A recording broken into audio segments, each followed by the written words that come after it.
जय गुरुदत्ता, जय गुरुदत्ता, श्री गुरुदत्ता, जय गुरुदत्ता, श्री गुरुदत्ता, जय गुरुदत्ता, श्री गुरुदत्ता. న్యూజిలాండ్లో ఉన్నారు స్వామిజీ. జై గురుదత్త, శ్రీ గురుదత్త, జై గురుదత్త, శ్రీ గురుదత్త. శ్రీ గణేశాయ నమః, శ్రీ సరస్వత్యై నమః, శ్రీపాదవల్లభ నరసింహ సరస్వతి, శ్రీ గురు దత్తాత్రేయాయ నమః. శ్రీ గణపతి సచ్చిదానంద సద్గురుభ్యో నమో నమః. जय बोलो क्षिप्र गणपति स्वामी की, जय बोलो श्याम कमललोचन दत्तात्रेय स्वामी की, जय बोलो मरकत राजराजेश्वरी मात की, जय बोलो गंगाधरेश्वर स्वामी की, जय बोलो सरस्वती मात की, जय बोलो कार्य सिद्धि हनुमान की, जय बोलो सद्गुरुनाथ महाराज की, जय बोलो जयलक्ष्मी मात की. అందరికీ సంక్రాంతి శుభాకాంక్షలు. హ్యాపీ సంక్రాంతి, హ్యాపీ భోగి పండుగ. ఈరోజు భోగి పండుగ ఆచరణ చేసుకుంటున్నాం మనమంతా. ఒకరోజు ఆలస్యంగా ఈసారి సంక్రాంతి పండుగలు ప్రారంభమయ్యాయి. 14వ తేదీ భోగి, 15వ తేదీ సంక్రాంతి, 16వ తారీఖు కనుమ, 17 ముక్కనుమ. ఇలా ఇవి ఈ పండుగల వరుస. విజయవాడ ఆశ్రమంలో మనం ఆచరణ చేసుకుంటున్నాం. గణపతి దర్శనం చేసుకున్నాం, మరకత రాజరాజేశ్వరి అమ్మవారిని చూసుకున్నాం. వేద విద్వాంసులు వేదస్వస్తి చెప్పారు. కనకదుర్గ ఆలయం నుంచి అమ్మవారి ప్రసాదం వచ్చింది. మంగళగిరి లక్ష్మీనరసింహస్వామి క్షేత్రం నుంచి ప్రసాదం వచ్చింది. దాసాంజనేయ ఆలయం నుంచి ప్రసాదం తీసుకొచ్చారు. దాసాంజనేయ క్షేత్రానికి జగన్మోహన్ రావు గారు తీసుకువెళ్ళారు. ఈరోజు జగన్మోహన్ రావు గారిని, చౌదరి గారిని చాలా చాలా గుర్తు చేసుకుంటున్నాను. ఇక్కడే ఉన్నారు, ఇక్కడే ఉండి ఆనందంగా చూస్తున్నారు. దత్తభక్తులు ఎక్కడికి వెళ్ళరు, స్వామిజీ హృదయంలోనే ఉంటారు, స్వామిజీ పాదాల్లోనే ఉంటారు. అలా ఉండి తృప్తిగా సంతోషంగా ఈరోజు ఈ కార్యక్రమాన్ని చూసుకుంటున్నారు వాళ్ళంతా. దబ్బిపేట ఆలయం నుంచి మంగళాశాసనాలు తీసుకొచ్చారు. ఈరోజు ధనుర్మాసం చివరి రోజు. ధనస్సు అంటే మన శరీరమే ధనస్సు, మన సాధనే బాణం. ఈ సాధనం అనే బాణం వెళ్ళి సద్గురు పాదాల్లో నమస్కార ముద్రగా పడినా సరే, దండవత్ ప్రణామం అంటారు కదా, లేదంటే మన గురి, మనం ఏదైతే పొందాలి అనుకున్నామో, ఏదైతే సాధించాలి అనుకుంటున్నామో దాన్ని సాధించటం.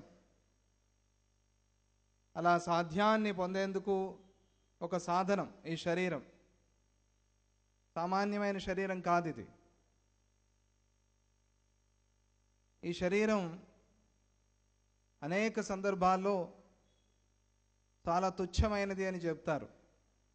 అంటే దేనికి పనికిరానిది అని చెప్తారు. కానీ ఆ మాటలు నమ్మద్దు. ఎందుకంటే ఈ శరీరం సులభంగా రాలేదు మనకి. మహతా పుణ్యపణ్యేన క్రీతేయం కాయనౌస్త్వయ.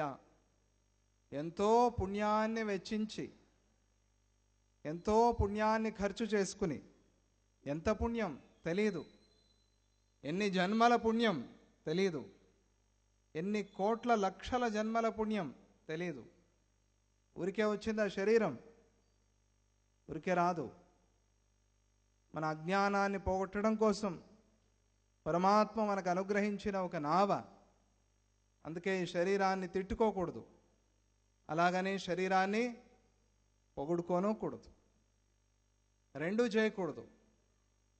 శరీర విషయంలో న్యూట్రల్గా ఉండు. ఏది నీకు యాదృచ్ఛికంగా దొరుకుతుందో దాన్ని అనుభవించు, ఆనందంగా ఉండు. ఇది రాలేదే అని దుఃఖపడద్దు, ఇది కలగలేదే అని చింతించుకు. వచ్చిన దాన్ని కాలు తన్నకు, వచ్చిన దాన్ని గుర్తించు. ఆ కలిగిన దానికి ఇవ్వవలసిన విలువ ఇవ్వు. దాన్ని ఎలా ఎంతవరకు అనుభవించాలో అంతవరకు మాత్రమే అనుభవించు. అలాగని శరీరాన్ని నిందించకు, శరీరాన్ని కీర్తించకు. శరీరమే సర్వస్వము అనద్దు, శరీరం దేనికి పనికిరానిది అని కూడా అనద్దు. ఎందుకంటే నువ్వు పడవలో కూర్చున్నావు, ఈ పడవలో ప్రయాణం చేస్తున్నావు. ఏ జన్మ ఏ శరీరము కూడా సాధారణంగా రాదు. సులభంగా వస్తుందా చెప్పండి? ఎంత ప్రయత్నము, ఎంత కృషి. మనకి శరీరం రావటం కోసం మన తల్లి ఎంత శ్రమ పడుతుంది. ఆ తల్లి గర్భంలో ఆ తల్లిని ఎంత కష్టపెడుతూ పెరుగుతుంది ఈ శరీరం. ఊరికే పెరిగిందా? సులభంగా వచ్చిందా? మనం చేసింది ఏమీ లేదు అక్కడ ఈ శరీరం పెరిగే విషయంలో. కానీ శరీరం రావటం విషయంలో మాత్రం మనమే కారణం, దానికి మన సాధనే కారణం. దానికి ఈ శరీరం ఎందుకు వచ్చింది, ఈ జన్మ ఎందుకు వచ్చింది అని అడగకూడదు మనం. ఈ శరీరం ఎందుకు వచ్చింది అని అడగాలి. ఎందుకంటే జన్మ లేదు, ఎప్పుడూ ఉండేవాడివి నువ్వు. దీనిలో చేరుకున్నావు అంతే, ఒక రూమ్లో చేరినట్టుగా దీంట్లో చేరుకున్నావు. ఇది చాలా అద్భుతమైన సైన్స్. ఇది దీన్నే శారీరక మీమాంస అంటారు. మీమాంస తెలుసుకోవాలి అనే కోరిక, దాన్ని కొలవాలి అనే కోరిక, కొలిచి తెలుసుకోవటం. ఇది చాలా కష్టమైంది కాబట్టి సద్గురువుని పట్టుకుంటే సులభంగా అర్థమవుతుంది. చాలా తేలిగ్గా అలతి అలతి మాటలతో మనకు అర్థం చేయిస్తాడు సద్గురు. సులభంగా సాధన అయిపోతుంది. అందుకనే సద్గురువుని పట్టుకున్నాం మనం. ఇటువంటి శరీరాన్ని సంపాదించి ఎంతో పుణ్యరాశితో ఎంతో పుణ్యాన్ని ఖర్చు చేశాం. ఊరికే రాలేదు. ఎంతో పుణ్యకర్మలు చేసి ఈ మనుష్య శరీరాన్ని సంపాదించాం. ఏ జన్మ ఏ శరీరము రాదు. అటువంటిది మనుష్య శరీరం ఊరికే వస్తుందా? సులభంగా వస్తుందా? ఈ మనుష్య శరీరం దానం చేయగలదు, సద్గురువు దగ్గరికి వెళ్ళగలదు, దేవస్థానానికి వెళ్ళగలదు, ప్రదక్షిణ చేయగలదు, నమస్కారం చేయగలదు, సేవ చేయగలదు, నామ సంకీర్తన చేయగలదు, ఆ రూపాన్ని దర్శించగలదు, ఆ నామాన్ని వినగలదు, ఆ తత్వాన్ని ఆలోచించగలదు. ఏం చెయ్యదు ఈ శరీరం. ఏదైనా చేస్తుంది సరి అయిన మార్గంలో పెట్టినప్పుడు. లేకపోతే పిచ్చి గుర్రంలాగా పరిగెత్తుతుంది. ఇది పిచ్చి గుర్రంలాగా పరిగెత్తాలా, మంచి గుర్రంలాగా పరిగెత్తాలా చెప్పండి? అచ్చోసిన ఆంబోతు అంటారు, తెలుసా? అచ్చోసిన ఆంబోతు అయిపోతుంది ఈ శరీరం. భగవంతుడు ఏం చేశాడంటే ఆంబోతును విడిచినట్టుగా మనకి సర్వ స్వాతంత్ర్యం ఇచ్చి వదిలేశాడు. ఇదే సద్గురువు కూడా చేసేది. ఏది చెప్పరు. విశేషంగా మన సద్గురువు గణపతి సచ్చిదానంద స్వామీజీ సైలెంట్ మాస్టర్. ఏది చెప్పరు ఆయన, అన్నీ సైలెంటే. మనమే తెలుసుకోవాలి. కానీ సూచన ఇస్తారు, సూక్ష్మంగా సూచన ఇస్తారు, దాన్ని పట్టుకోవాలి మనం. దాన్ని కూడా గమనించకపోతే ఎప్పుడో అది కూడా చెప్తారు, నువ్వు గమనించట్లేదు అని కూడా చెప్తారు, నీకు సూక్ష్మం తెలియలేదు అని కూడా చెప్తారు. ఇంకా ఏం హింట్ ఇస్తారు, ఇంకా ఏం క్లూ ఇస్తారు? 4 అక్షరాల ఒక వర్డ్ ఉంది, 4 అక్షరాల పదం ఉంది. ఆ 4 అక్షరాల పదంలో ఏదో గుర్తించి చెప్పు అన్నప్పుడు ఒక క్లూ ఇవ్వండి అన్నారు. ఏతో మొదలవుతుంది అన్నారు. ఆ క్లూ చాలు. ఏతో మొదలయ్యే అన్ని పదాలు వచ్చేసేయాలి మనకి. రాలేదు, అయ్యో నాకు తెలియట్లేదు, తర్వాత ఇంకొక క్లూ ఇవ్వండి, సరే ఎల్ అన్నారు. అప్పటికైనా తెలుసుకోవాలి మనం ఏమొస్తుంది. ఏఎల్ తర్వాత ఏమిటి? ఏఎల్ఎల్. ఆల్ రావాలి, ఆల్ మైటీ రావచ్చు, ఏదైనా రావచ్చు. అవన్నీ గుర్తు రావాలి. ఇంకా ఎన్ని క్లూలు ఇస్తారు మనకి? ఎన్నో క్లూస్ ఇచ్చారు, అయినా కూడా తెలుసుకోకుండా ఉంటే జన్మ వ్యర్థమైపోతుంది. అందుకే ఈ శరీరం వచ్చింది. ఈ శరీరంతో ఈ సముద్రాన్ని దాటడం కోసం ఈ శరీరం వచ్చింది. సాధారణంగా వచ్చిన శరీరం కాదు ఇది. దీన్ని నిందించకూడదు, తిట్టుకోకూడదు, అర్ధాంతరంగా ముగించనకూడదు, మన చేతిలో లేదు. దీన్ని హింసించకూడదు, దీన్ని నెప్పించకూడదు, దీన్ని అవమానపరచకూడదు, దీన్ని అర్ధాంతరంగా చాలించకూడదు. ఇవన్నీ నియమాలు, ఇవన్నీ ధర్మాలు. ఆ శరీరంలో ఏమొచ్చినా కూడా అనుభవించాలి. ఈ శరీరానికి కలిగే సమస్త అనుభవాలు నీవే. ఏదో కర్మతో అనుభవిస్తున్నావు, అవన్నీ నీ ముందు వెళ్తూ ఉంటాయి. అలా స్క్రీన్ మీద చిత్రాలు వెళ్ళినట్టుగా వెళ్తూ ఉంటాయి. వాటన్నిటిని చూస్తూ ఉండాలి నువ్వు. కొన్ని చిత్రాలు నీకు నచ్చుతాయి, కొన్ని చిత్రాలు నీకు నచ్చవు. కొన్ని బొమ్మలు బాగున్నాయి అనిపిస్తాయి, కొన్ని బొమ్మలు బాగలేవనిపిస్తాయి. ఇదేమిటి ఇట్లా ఉంది, అసహ్యం అనుకుంటావు. ఇది చాలా బాగుంది అంటావు, సంతోషిస్తావు. ఇది కూడా లేకుండా చూడాలి. కానీ ఇది కష్టం, సులభం కాదు. ఇది మనం చూస్తున్నప్పుడు ఇది బాగుంది, ఇది బాగలేదు అనిపిస్తుంది. బాగుంది బాగలేదు అనిపించినప్పుడు బాగుంది అన్నదాన్ని శాశ్వతం చేసుకో. నామస్మరణ విన్నావు, చాలా బాగుంది అనిపించింది, చాలా సంతోషమైంది. ఆ సాధన పెంచుకో, దాని క్వాంటిటీ పెంచు, దాని లెవెల్ పెంచు, దాని గ్రాఫ్ పెంచు. ఇది ఆటోమేటిక్గా కిందకు వచ్చేస్తుంది. ఆదాయాన్ని పెంచితే నీ ఖర్చు తానే కిందకు వచ్చేస్తుంది. ఆదాయం పెరిగితే వ్యయం కిందకు వస్తుంది, వ్యయం పెరిగితే ఆదాయం కిందకు వస్తుంది. ఇంతే. ఇదే టెక్నిక్ ఆధ్యాత్మికంలో కూడా వాడాలి. అంతే. మంచిని పెంచు, చెడు తానుగా కిందకి వెళ్ళిపోతుంది. చెడుని ప్రత్యేకంగా తీయటానికి వేరే ఏమి లేదు. క్షణక్షణము మంచి ఆలోచన చేయి, క్షణక్షణము మంచి పనులు చేయి, క్షణక్షణము సద్గురు కీర్తన చేయి, నామ సంకీర్తన చేయి. అందుకోసమే ఈ శరీరం వచ్చింది. ఇది ఉన్నప్పుడు ఎవరు దాటే ప్రయత్నం చేయరో వాళ్ళ జన్మ వ్యర్థమైపోతుంది. జన్మ ఎలా వ్యర్థమవుతుంది అంటే శరీరం వ్యర్థమైపోయింది కదా, అందుకనే జన్మ వ్యర్థమైపోతుంది.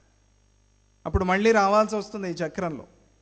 అందుకనే ఈ జన్మ వచ్చిన రోజుని ప్రత్యేకంగా గుర్తించి, ఈ శరీరంలో వచ్చాం కాబట్టి, ఈ శరీరంలో చేరాం కాబట్టి, పడవలో ఎక్కాం కాబట్టి, పడవలో ఎక్కి ప్రయాణం చేస్తున్నప్పుడు పడవ చాలా ముఖ్యం.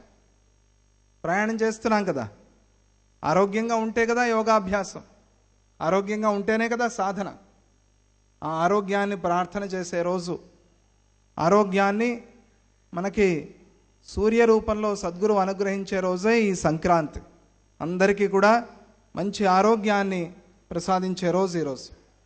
ఆ ఆరోగ్యాన్ని గురించి వేడుకుంటూ మాకు మంచి ఆరోగ్యాన్ని అనుగ్రహించు అని ఆ స్వామిని ప్రార్థన చేస్తూ, ఆరోగ్యవంతమైన శరీరం నీ సేవకి ఉపయోగపడాలి అని కూడా ప్రార్థన చేస్తూ, నీ సేవకి మమ్మల్ని వినియోగించుకో, నీ సేవ చేసే భాగ్యాన్ని ఈ శరీరానికి కల్పించు అని ప్రార్థన చేస్తూ, భాగవతంలో చెప్పిన విధంగా ప్రహ్లాదుడు హిరణ్యకశిపుడికి ఉపదేశం చేశాడు కదా, ఆ సమయంలో కళ్ళు ఎలా వాడాలి, నాలుక ఎలా వాడాలి, ముక్కులు ఎలా వాడాలి, చెవులు ఎలా ఉపయోగించాలి, మన మనస్సు భగవంతుడిలో ఎలా ఉండాలి, అన్నీ సర్వస్వము సమస్తము శరీరంలో ఒక్కొక్క అణువు అవయవము కూడా సద్గురు సేవకు ఉపయోగపడాలి అని చెప్పాడు కదా. అలా మనం ప్రార్థన చేయాలి. అటువంటి సేవా భాగ్యాన్ని మాకు అనుగ్రహించు. మాకు తెలీదు సేవ అంటే ఏమిటో కూడా తెలీదు, దాన్ని తెలియచేయి. సేవ అంటే ఏమిటో తెలియచేయి. ఆ జ్ఞానాన్ని కూడా మాకు అనుగ్రహించు. మేము ఇంకా ఎక్కువగా సేవ చేసే భాగ్యాన్ని, ఆ అదృష్టాన్ని మాకు కల్పించు అని ప్రార్థన చేసుకోవటమే సంక్రాంతి. సంక్రాంతి రోజు ఇదే ప్రార్థన. సంక్రాంతి అంటే ఒక అడుగు తీసి ఇంకొక అడుగు వేయటం అని.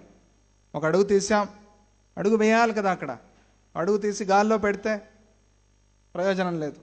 నువ్వు ఎక్కడ అడుగు వేస్తావు అది ముఖ్యం. ఒక అడుగు తీసావు, ఒక పాదం ఎత్తావు పైకి, ఇంకొక పాదం ఎత్తలేవు కదా, కింద పడిపోతావు. ఆ పాదం అక్కడే ఉంటుంది. ఈ పాదాన్ని అటు పెడతావా ఇటు పెడతావా? పాదం ఎత్తాము కానీ అటువైపు పెట్టలేదు. పెట్టనంత వరకు మన ప్రయాణం సాగదు. ఎత్తిన పాదం మళ్ళీ అక్కడే పెడితే ప్రయాణం కాదు. ఎప్పుడూ నిరంతరంగా ప్రయాణం జరుగుతూ ఉండాలి. ప్రయాణం అంటే సాధన.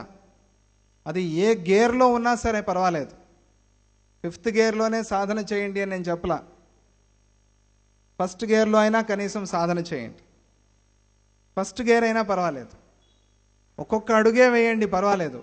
పరిగెత్తాల్సిన పని లేదు. మీరు సాధనలో ఏమి పరిగెత్తాల్సిన పని లేదు. ఒక్కొక్క అడుగు వేయండి, కానీ నెవర్ స్టాప్. ఎప్పటికీ ఆగిపోవద్దు. ఆగిపోతే మాత్రం చాలా ఇబ్బంది. కొండెక్కేప్పుడు తిరుపతి కొండ ఆ స్వామిని వేడుకుంటూ ఎక్కడ ఆగద్దు, నిలవద్దు, మెల్లగా ఒక్కొక్క అడుగే వేస్తూ ఎక్కండి. వేగంగా కూడా ఎక్కద్దు. ఏదో ప్రారంభంలో చాలా ఉత్సాహంగా ఉంటాం, పరిగెత్తి 100 మెట్లు ఎక్కేసి తర్వాత కూర్చుని అరగంట వరకు లేవరు. జై గురుదత్త. వీళ్ళ కోసం వెయిట్ చేస్తున్న వాళ్ళు కూడా అట్లాగే. తర్వాత మనకి అనుభవం అవుతుంది. నిదానంగా ఎక్కాలి. ఒక రిధం ఉంటుంది మనకి. ఆ రిధం చూసుకోవాలి. హార్ట్ బీట్ మనం గమనించుకోవాలి. మన ఊపిరి మనం గమనించుకోవాలి. మన శక్తి సామర్థ్యాలు మనం గమనించుకోవాలి. నేను ఏ పేస్లో ఎక్కగలను, ఏ స్పీడ్లో ఎక్కగలను అని మనం గమనించి నిదానంగా ఎక్కుతూ వెళ్తే, కొంతమంది 3 గంటల్లో ఎక్కుతారు, ఆలస్యం అవుతుంది. 5 గంటల్లో వెళ్తాం, ఇబ్బంది ఏముంది? వెళ్తాం కదా. అదే ఆగిపోతే ఎప్పటికీ వెళ్తాం. 10 మెట్లు ఎక్కడం, కూర్చోవటం. వైకుంఠ ఏకాదశి దర్శనానికి అని బయలుదేరారు. 5 మెట్లు ఎక్కడం, కూర్చోవటం. 10 మెట్లు ఎక్కడం, వేగంగా కూర్చోవటం. ఎప్పటికి వెళ్తావు? నువ్వు త్రయోదశికి వెళ్తావు. వైకుంఠ ఏకాదశి అయిపోయింది, ఉత్తర ద్వారాలు మూసేశారు, ఎప్పటికి దర్శనం అవుతుంది? అందుకే ఎవరైనా సరే, ఉపాసకులైనా సరే, కర్మిష్ఠులైనా సరే, జ్ఞాన మార్గంలో ఉన్న వాళ్ళైనా సరే, ఎవరైనా సరే, సామాజికంగా సేవ చేస్తున్న వాళ్ళైనా సరే, క్రమం తప్పకుండా కొద్దిగా ఆయన ప్రతిరోజు నిరంతరంగా సేవ చేయాలి. అది దృఢంగా ఉంటుంది, నిలుస్తుంది. అందుకే ఏం చెప్తారంటే, గురూపదేశ మంత్రం నువ్వు తీసుకున్నావా? తీసుకున్నాం. ఎవరెవరికి మంత్రోపదేశం అయింది చేయొద్దండి. చాలా సంతోషం, దించండి. ఎవరెవరు ప్రతిరోజు చేస్తున్నారో చేయొద్దండి. చాలా సంతోషం. ప్రతిరోజు చేయని వాళ్ళు తప్పకుండా చేయండి. గాయత్రి మంత్రాన్ని అనుష్ఠానం చేసే అర్హత ఉన్నవాళ్ళు, అధికారం ఉన్నవాళ్ళు, ఉపనయనమైన వాళ్ళు తప్పకుండా ప్రతిరోజు గాయత్రి మంత్రం చేయండి. మానద్దు. గాయత్రి మంత్రాన్ని తప్పించి వేరే మంత్రాలు చేస్తే ప్రయోజనం లేదు.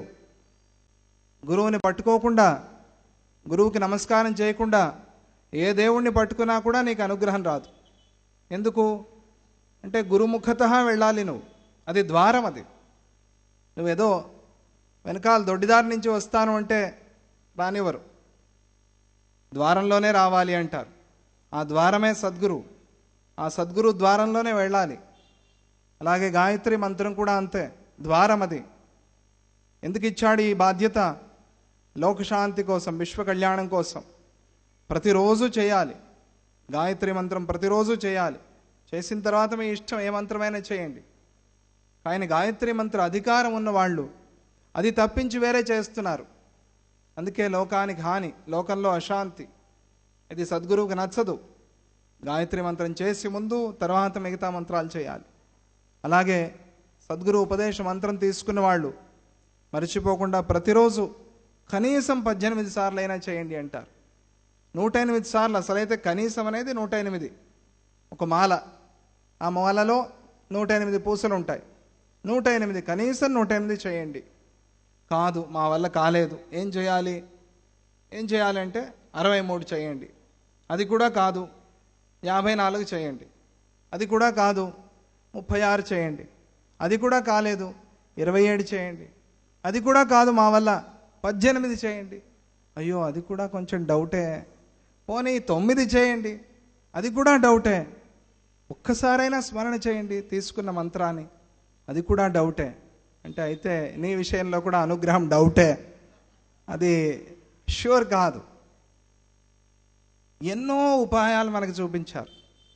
ఈ ఉపాయాలు ఏదో ఒకటి పట్టుకోవాలి, అప్పుడే అపాయాలు పోతాయి. మనకి పెద్ద అపాయం, ఆ అపాయం పోవాలంటే గురువు అనే ఉపాయం.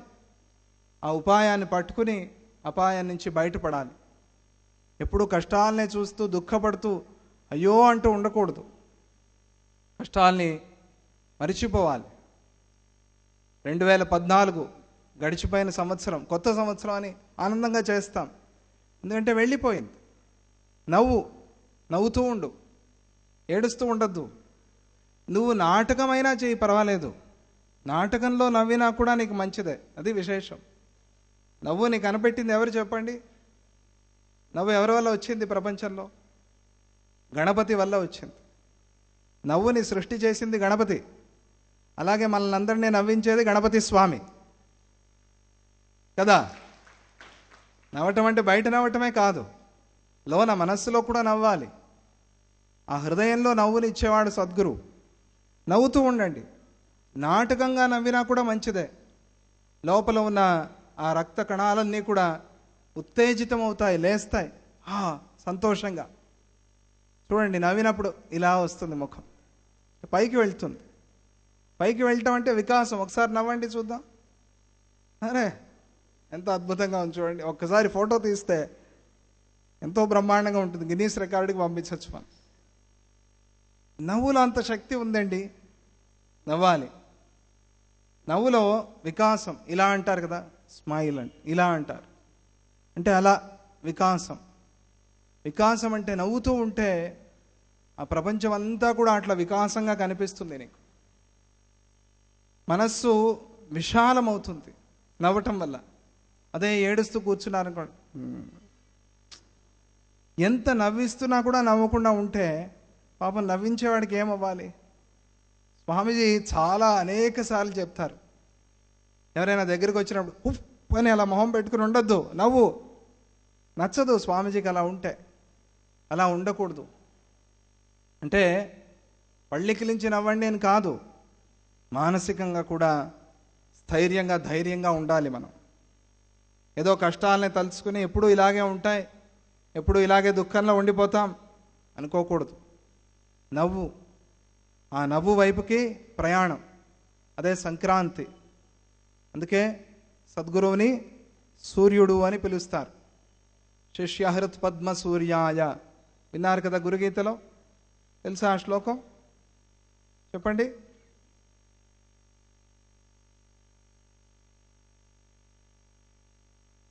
శిష్యహృత్ పద్మ సూర్యాయ, చెప్పండి. సత్యాయ జ్ఞానమూర్తయే, అంతేనా? వేదాంత వాక్య వేద్యాయ శివాయ గురవే నమః. ఇది చాలా అద్భుతమైన శ్లోకం ఇది గురుగీతలో. శిష్యహృత్ పద్మ సూర్యాయ. ఆ పద్మం అట్లా ఉండిపోతుంది. ఇది పద్మాల సీజన్, ఇది పద్మాలు వచ్చే సమయం. ఇది ఈ సంక్రాంతిలో అన్ని సరోవరాలు నవ్వుతున్నట్టుగా కనిపిస్తూ ఉంటాయి. ఎందుకని అంటే ఆ పద్మం ఇట్లా, ఆ ముకుళిత పద్మం దాన్ని వికసిత పద్మం చేస్తుంది సూర్యకిరణం. అలాగే మన మనస్సు అట్లా మూసుకుపోయి ఉంటుంది. సద్గురువు వచ్చి ఆ మనస్సు అనే హృదయం అనే పద్మాన్ని తెరుస్తాడు. అందుకనే సద్గురువుని ఏమంటారు? సూర్యుడు అంటారు.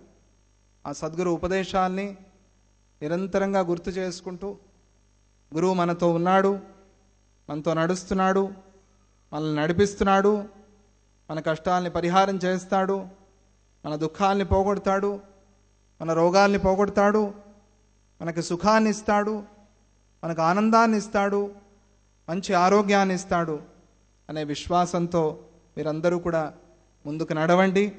మీకు అందరికీ కూడా తప్పకుండా సద్గురు ఆశీస్సులు పరిపూర్ణంగా ఉంటాయి అని ఈ సంక్రాంతి రోజు చెప్తూ, మనం చెప్పుకున్నాం సద్గురు అంటే సముద్రం అని. దాన్ని మర్చిపోవద్దు, ఎప్పుడు గుర్తుపెట్టుకోండి. జన్మ అంటే ఏం చెప్పండి? జన్మ అంటే మేఘం. సేవ అంటే వర్షం, సద్గురువు అంటే సముద్రం. వర్షం కురిస్తే సముద్రం సంతోషిస్తుంది, సేవ చేస్తే సద్గురువు సంతోషిస్తాడు. జన్మ వచ్చింది మేఘం వచ్చినట్టు, ఆ మేఘం కురవటం సేవ చేయటం. సేవ చేస్తే వర్షం కురిసినట్టుగా. మేఘం వర్షం కురిసేందుకే ఉంది, లేకపోతే మేఘంతో ప్రయోజనం లేదు కదా. అలా ఈ జన్మ వచ్చింది, ఈ జన్మతో సేవ చేయాలి. ఈ జన్మతో సేవ చేస్తూ సద్గురువుకి ఇంకా దగ్గర అవ్వాలి. ఈ జన్మ వచ్చింది కాబట్టి దాన్ని గుర్తు చేసుకుంటూ, ఏమని గుర్తు చేస్తూ, ఓహో బర్త్డే వచ్చింది, ఇంకా పెద్ద కేక్ వస్తుంది, ఇంకొక బర్త్డే వస్తే ఇంకా పెద్ద కేక్ వస్తుంది. ఈ కేక్ అంతా మనం ఒక్కడమే తినలేం కదా. తింటే ఏమవుతుంది చెప్పండి? సుఖం అనేది ఒక్కడే కోరుకుంటే కూడా అదే అవుతుంది. అంతా కేక్ను ఒక్కడవే తింటే హాస్పిటల్ బిజినెస్ పెరుగుతుంది, అంతకన్నా ఏమీ ఉపయోగం లేదు. ఆరోగ్యం పాడవుతుంది దానివల్ల. అలాగే సుఖం అనేది ఒకడే పొందేది కాదు, ఒకడే అనుభవించేది కాదు. సుఖం అనేది పంచేది, పంచుకోవాలి. అందుకనే కేక్ కట్ చేస్తారు. బర్త్డే రోజు అఖండంగా ఉన్న సుఖం, పరమాత్మ ఆనందం, దాన్ని అందరికీ కూడా పంచండి. ఆ సుఖాన్ని, ఆనందాన్ని అందరికీ కూడా పంచుకొని నువ్వు కూడా ఇంకా సుఖాన్ని పొందు అని చెప్పే సందేశం ఈ బర్త్డేలో కనిపిస్తుంది మనకి. మీరందరూ కూడా ఈ సంక్రాంతి రోజు చేరారు, చాలా సంతోషం. ప్రొద్దునే న్యూజిలాండ్ నుంచి పూజ్య శ్రీ స్వామిజీ వారు మాట్లాడుతూ భక్తులందరికీ కూడా సంక్రాంతి శుభాశీస్సులు తెలిపారు. మీకు అందరికీ హ్యాపీ సంక్రాంతి. అందరూ ఆనందంగా హ్యాపీగా ఉండండి. పిల్లలకి మంచి చదువు రాని, పెద్దలు ఉద్యోగంలో ఉన్నవాళ్ళు ఆ ఉద్యోగాన్ని ఇంకా బాగా చేసి ప్రమోషన్ మీద ప్రమోషను, ఇంకా మంచి జీతాలు సంపాదన చేస్తూ ఆ ధార్మికంగా సంపాదన చేసిన దాంతో ఇంకా బాగా సేవ చేయండి. దేశభక్తిని పెంచుకోండి.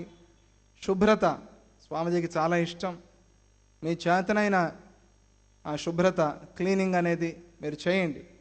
మీ ఇల్లు శుభ్రంగా పెట్టుకోండి, శరీరాన్ని శుభ్రంగా ఉంచుకోండి, మనస్సుని శుభ్రంగా ఉంచుకోండి.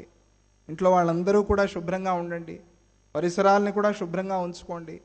ఏదైనా దేవాలయానికి, ఆలయానికి వెళ్ళినప్పుడు, ఆశ్రమానికి వచ్చినప్పుడు క్లీన్ చేయండి. శారీరకంగా శ్రమ చేయండి, సేవ చేయండి. అది మీకు ఉపయోగపడుతుంది. అనేక రకాలుగా మీకు శక్తి ఇస్తుంది ఆ చేసిన సేవ. ఆనందంగా సంతోషంగా ఉండండి. ఈసారి సకాలంలో వర్షాలు కురిసి దేశమంతా కూడా సుభిక్షంగా ఉండాలి. విభజన అయిన తర్వాత మొట్టమొదటి పండుగ వైకుంఠ ఏకాదశి రోజు జనవరి 1 హ్యాపీ న్యూ ఇయర్ చేసుకున్నాం. ఇప్పుడు మళ్ళీ ద్వితీయ విఘ్నం లేకుండా రెండో పండుగ హ్యాపీ సంక్రాంతి చేసుకుంటున్నాం. ఇలాగే అన్ని పండుగల్లోనూ ఆనందంగా, సంతోషంగా అందరూ ఆరోగ్యవంతులుగా ఉండండి. మీకు అందరికీ కూడా సద్గురు కృప పరిపూర్ణంగా ఎప్పటికీ ఉండాలి అని ఈ సందర్భంగా ప్రార్థన చేస్తూ, పిల్లలు చాలామంది వచ్చారు ఈరోజు. ఆ పిల్లలకి అలా అందివ్వటం, స్వామిజీ ఆశీస్సులను అందివ్వటం చాలా సంతోషం, చాలా ఆనందం. ఇలాగే బీద పిల్లల్ని గుర్తించి చదివించే సేవ, చాలామంది భక్తుల్లో కూడా చదువుకోలేకుండా ఉన్నారు, వాళ్ళకి చదివించే ఏర్పాటు చేస్తున్నారు స్వామిజీ. అందులో కూడా మీరందరూ సేవ చేయండి.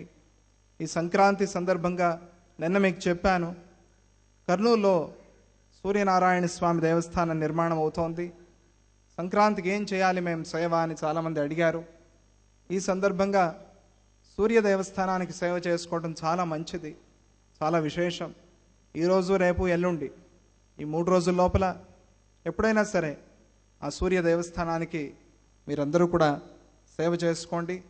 ఇది స్వామిజీ వారి 75వ సంవత్సరం. అంటే అదే సందర్భంలో మన ఆశ్రమం స్వర్ణోత్సవం కూడా వస్తుంది. దత్తపీఠం యొక్క స్వర్ణోత్సవం, స్వామిజీ వారి వజ్రోత్సవం రెండూ ఏకకాలంలో చేస్తున్నాం మనం. ఇది చరిత్ర, చాలా విశేషం. ఒక సంవత్సరం ముందుకు తీసుకెళ్ళి రెండింటిని కలిపి మనం 2016 నుంచి 17 వరకు చేస్తున్నాం. ఇది చాలా విశేషం. అందరూ గుంటూరు వాళ్ళు వచ్చారు, వరంగల్ వాళ్ళు వచ్చారు, చుట్టుపక్కల మచిలీపట్నం వాళ్ళు వచ్చారు, చాలామంది చేరారు. ఆయా కార్యకర్తలు, ఆయా ఊళ్ళో వాళ్ళందరూ కూడా ఇప్పటి నుంచే సంకల్పం చేసుకుని ప్రతి నెల ఆశ్రమంలో ఏదో ఒక కార్యక్రమం జరుగుతుంది. ఆ సందర్భంలో ప్రతి నెల ఏదో ఒక సేవ వేరే వేరే ఆశ్రమాల ద్వారా జరిగితే చాలా బాగుంటుంది. ఇది స్వామీజీ చేసేది కాదు, స్వామీజీ కోసం, స్వామీజీ సంతోషించడం కోసం మనం చేయాల్సిన కార్యక్రమం. అవునా కాదా? బిడ్డలుగా, శిష్యులుగా, భక్తులుగా మనం చేయాల్సిన కార్యక్రమం. ప్రతి నెల ఏదో ఒక సప్తాహాన్ని అక్కడ ఏర్పాటు చేయడం జరుగుతుంది. చాలా దగ్గరలోనే ఉంది, ఇంకా 16 కదా అని అనుకోవద్దు. కళ్ళు మూసి తెరిచే లోపల వచ్చేస్తుంది. దత్తపీఠం భక్తులకి, దత్తభక్తులకి అయిపోయింది. ఇప్పుడే శివరాత్రి అవుతూ ఉండగానే అమ్మ ఆరాధన, లక్ష్మీ నరసింహ జయంతి, పుట్టు పండుగలు, ఉగాది ఉంది మధ్యలో. ఉగాది హైదరాబాద్లో ఉగాది వస్తుంది. తర్వాత అమ్మ ఆరాధన, జయంతి, లక్ష్మీ నరసింహ జయంతి, స్వామిజీ వారి పుట్టు పండుగలు.